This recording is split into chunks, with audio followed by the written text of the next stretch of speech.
welcome back to Back Porch Cocktails. Today we're going to be making a cocktail out of bourbon. We're going to be making an old fashioned.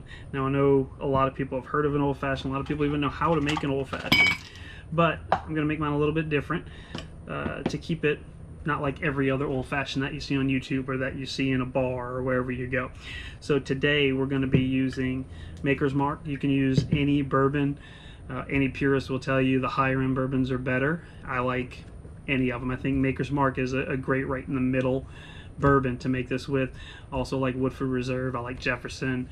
I like Buffalo Trace for a really cheap bourbon, but Maker's is kind of one of my go-tos, so I really like it.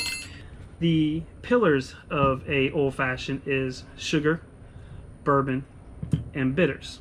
It's basically the only three things you need. Today, you see me holding this, I'm going to use maple syrup. So we're going to use a son of a bitch. This maple syrup is sugar-free. I don't want sugar-free, I need sugar. Okay, I'm back. So this one has 53 grams of sugar. Almost made a mistake there. Don't want to mess that up. So what we're going to do first is I'm going to get 2 teaspoons of maple syrup. Now normally when I make this, I just kind of pour everything in the glass as I kind of know what it looks like, but for the purposes of this video, we'll measure everything out. Now you want to pour it over the ice cubes because you want everything to start to get chilled as you're making it, because a old-fashioned is to always be stirred and never shaken. You want to get those complex notes mixed in really good. So the next thing I'm going to do is I'm just going to get a little bit of water. I get 2 teaspoons of water. We're going to put that in there. The ice will actually also help as it melts down. It'll cut down some of the bite of the bourbon. So we are going to take 1.5 ounces of bourbon. I'm going to get that right in there. And we have some Peychaud bitters. These were originally started in New Orleans, the Peychaud bitters. Bitters were created, I think, as early as the early 1700s. Really got popular in the 1800s. It was actually used for medicinal purposes, and bitters are just botanicals and herbs, spices, different things like that. The Peychaud's is mostly an anise flavored bitter. I really like it. So we're just going to do 2 dashes. You don't want too much. I'll tell you a story about that.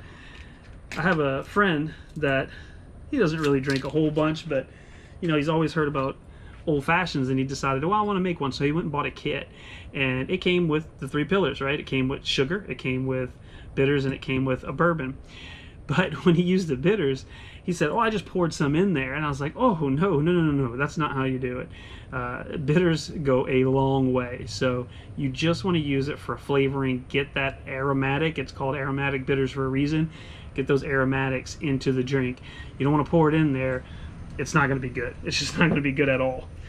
And the last step is just take a little piece of orange, cut that skin off, that very edge skin.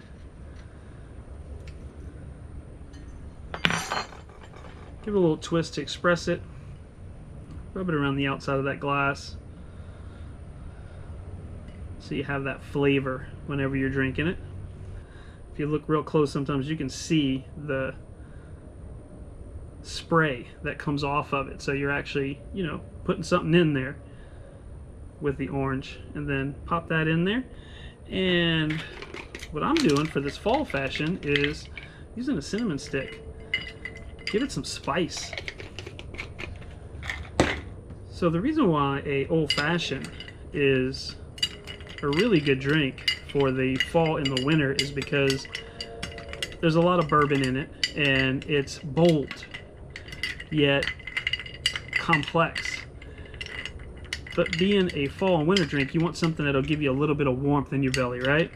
And this drink will definitely do it.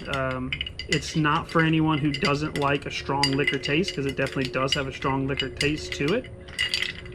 And what I'm doing now, you want to kind of stir it up for no longer than 30 seconds. You don't want the ice to melt too much, but you want it to mix up enough to where you're getting everything mixed up, and then that ice is helping it to make it cool and crisp. and I can feel it in the glass. That is definitely cool, so it should be good. Oh yeah, that's different. Just like in all my videos, I want you to try what you like. Leave in the comments if you did like this, or if you tried it a different way. Have another sip. Yeah, that's really good. Until next time, cheers.